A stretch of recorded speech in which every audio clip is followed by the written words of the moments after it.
Okay, so I guess the advantage of using a pacing swan rather than just a transvenous pacing wire is that the pacing swan gives you the added advantage as you have the Swan-Ganz catheter there, so you can now do thermodilution and measure cardiac output.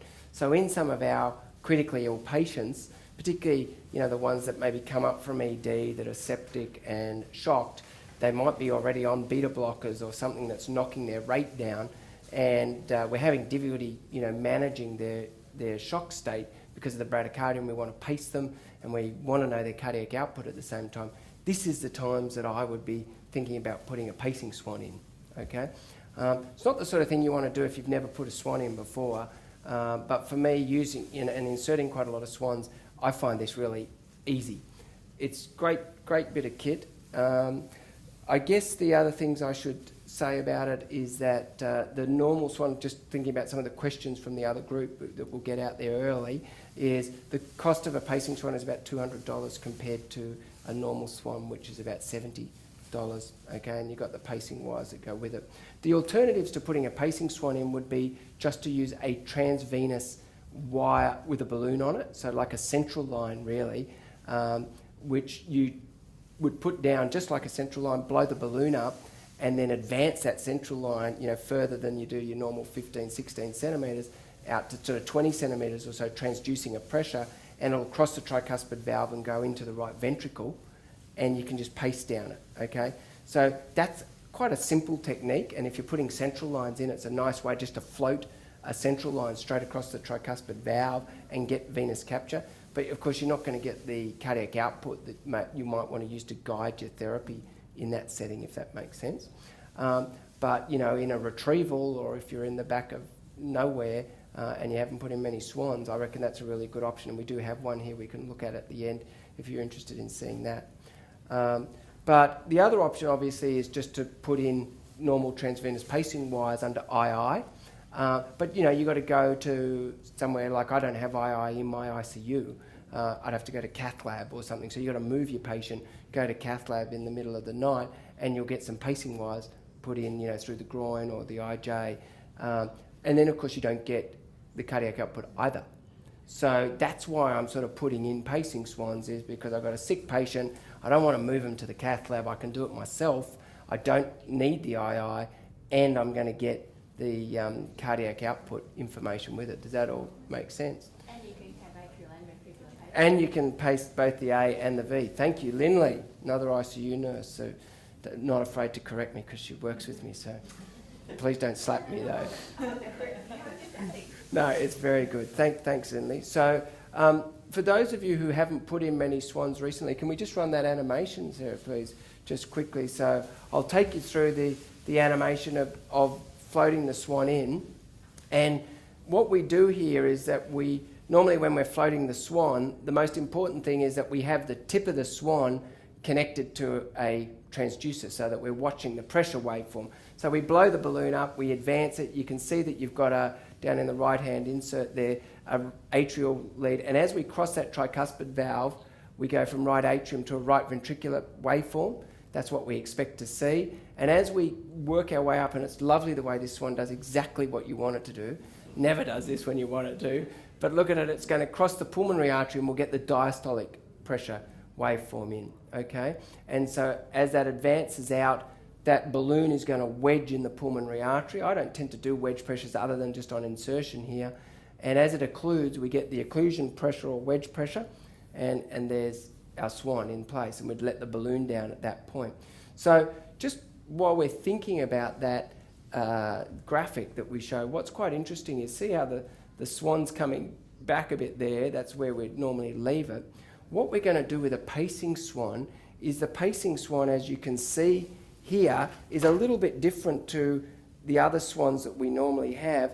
This has got two extra lumens, which are an atrial and a ventricular pacing lumens, okay, and as opposed to our other pressure lumens, the proximal injectate and the distal tip pressure monitoring channels that we've got there. So what we do is, once we've inserted that swan in the normal fashion, we now take a second transducer. The first transducer was transducing the tip of the swan as it floated out. The second transducer now goes on to this right ventricular lumen, okay? And the reason we do that is that I want to know where that right ventricular lumen's looking at. Because you can imagine we've got a range of different people in the room here. If we're pacing between you and me, the distance that the swan's going to go is going to be pretty different. And in fact, the only time I've ever had a problem with a pacing swan once, I had a very small, little sparrow of a woman that came in. She was about 35 kilos. And the problem there was that every time you inserted the swan in, the right ventricular lumen was still in the right atrium when the swan was wedging, okay? Because she was so little, and the distance is fixed, obviously, between those lumens. For most of us, what we find is we insert the swan, and we know that it's wedged. We pull it back a little bit, and we now transduce the right ventricular lumen, and it is, in fact, in the right ventricle. But that's not good enough just to see that right ventricular trace, because the critical part of inserting it here is that we don't exactly know where in the right ventricle it is. That swan that we just saw took a beautiful course through, but you know how often you see it does a big bow and loop, and before it gets out into the pulmonary artery, when you look at the chest X-ray, particularly in our patients that we're putting these in, who are shocked, often got sick hearts, often got big RVs, and so it often takes a big course. And so the swan might be up in the outflow tract, almost in the pulmonary artery, so the RV lumen. So when we put the wire down, it's going to come out and go straight into the pulmonary outflow tract, and it'll be really hard to pace for a start, and you don't really want to pace there. It's not going to work very efficiently. So what we want is that pacing wire to actually go into the apex of the right ventricle.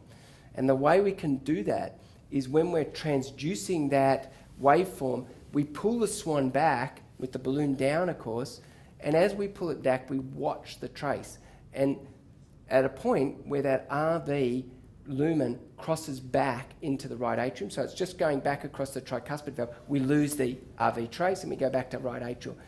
We now know that if we blow the balloon up, reinsert that swan only a centimetre or so, the port will go straight across the tricuspid valve, and it'll be sitting looking directly, and you'll see this in a minute when we start playing with the hearts, that it's looking directly at the apex of the RV. That way I now know when I put my wire down, it's going to come out and go straight into the RV. Does that make sense? So it's a pretty important part of the step to really make it work. Every time I talk to somebody who's having trouble capturing, it's usually because they haven't done that step, so that the wire's probably not in the most efficient place to be pacing from. So this is all RV pacing we're talking about. We can RA pace, but once you've floated the swan in and got your wire in, it's now stuck there. You now fix it in that position. There's no more floating it out and doing any more occlusion pressures. Not that many people measure wedge pressures much anymore, but once you've got that wire in and it's in the right spot, that's where it's staying. And that actually also applies for the atrial wire. So there's a little fixed distance, of course, between the atrial and ventricular ports, and you can't manipulate the distance of the swan, having now got ventricular pacing going, to try and improve your atrial pacing if you want to put that wire down as well. Does that make sense? You're sort of fixed in what you can do. The ventricular wire, which is your rescue wire, is now sort of stuck there, and that's dictating everything about your swan. So if your swan now is at 45 centimetres, that's where it stays. If your wire's out 5 centimetres, that's where that stays. Everything else now is dictated by that. Is that sort of clear?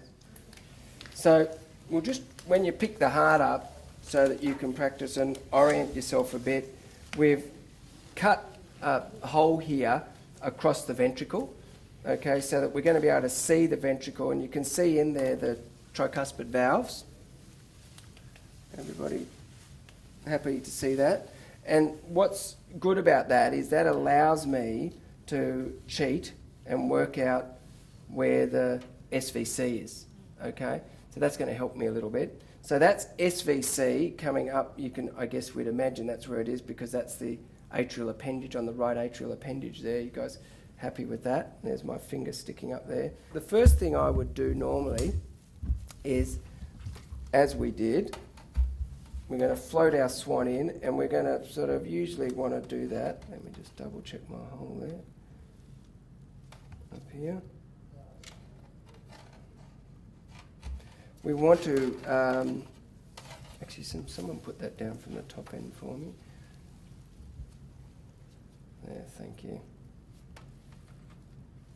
Lovely. So we're going to float that in as usual. I usually, when I'm putting a pacing swan in, I'm going to sort of elect to do it via the IJ. And you can see one of the things, for those of you who don't sort of put too many swans in, see how it's got a natural curve on it, the way it comes out of the box. So obviously if you can put it in the right IJ and you actually know that it's got that curve, if you flip it over like that, you're going to use the natural torque of that thing to get it to go up where we want it to go and out into the pulmonary artery, okay? So it's coming up in here. I can feel it disappearing up there. You can see it just pushing up on that pulmonary artery up here. So that's where it's going, up there is where I want it to be. Okay, so that's sort of got that natural curve. So just remember when you're putting it in, when you take it out of the box, that if your patient's lying in front of you here and you're in that right IJ, make sure that as it comes out that you're actually inserting it through that swan sheath like that, so that you're using that natural torque. Sometimes when you put it in, you know it's sort of like this, and then just flip it over. So that's going to go down and through the tricuspid valve. Okay, everyone happy with that?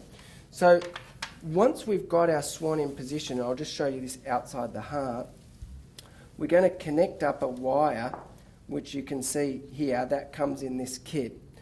And we're going to connect that up to this RV lumen, okay? And we'll do that after we've just manipulated that RV lumen as we described. We'll have a pressure transducer. We can connect that up to this side port, okay? We'll transduce that RV port, we'll pull it back across the tricuspid valve, blow the balloon up, reinsert it. We know it's looking at the right ventricle.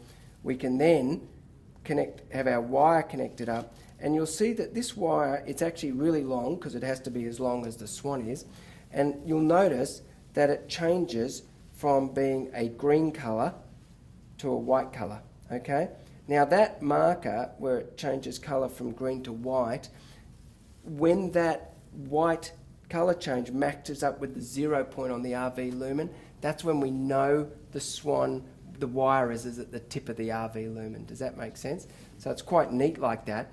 So once I've got that wire fed in and it's at that 0 point, the green is changing to the white, that's when I'm going to whack on my pacing box, okay? So actually there's a couple of little red things. Don't do what I've done once before, which is to chuck these in the bin before you connect it up. These little red things come in the box. They're just the adapters. For if you've got different sort of pacing thing, this probably looks more familiar to most of us. So that's what's going to click inside your pacing box. You're going to turn your output up to 10, 12 milliamps and your rate right up at this point. And so now you're going to turn your pacer on and you're pacing. And let's just match this white point up. So just feeding that down here. And that's all sort of contained within this sheath normally. To keep it all sterile, I'm just pulling it out to make it easy for myself. So see that colour change is coming here. Everyone can see that quite clearly. And as we get to the 0 point, if someone can just hold that swan up, and it should be down here around that 20 centimetre lumen. Thanks, Lindley. See the wire coming out there? Can everyone just see that protruding? So if I pull that back at my end here to the 0, it's inside. So you can see there's the point.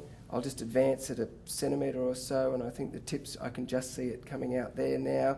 And at 3 centimetres, it's sticking out, a centimetre and a half, 2 centimetres. So we are now protruding, and we've got our pacing firing, and we know that this is sort of sitting like how we want it, because that's just gone across the tricuspid valve, and this is going to go into the apex. And I find that you're normally advancing it somewhere between 4 to 6 or 7 centimetres, okay?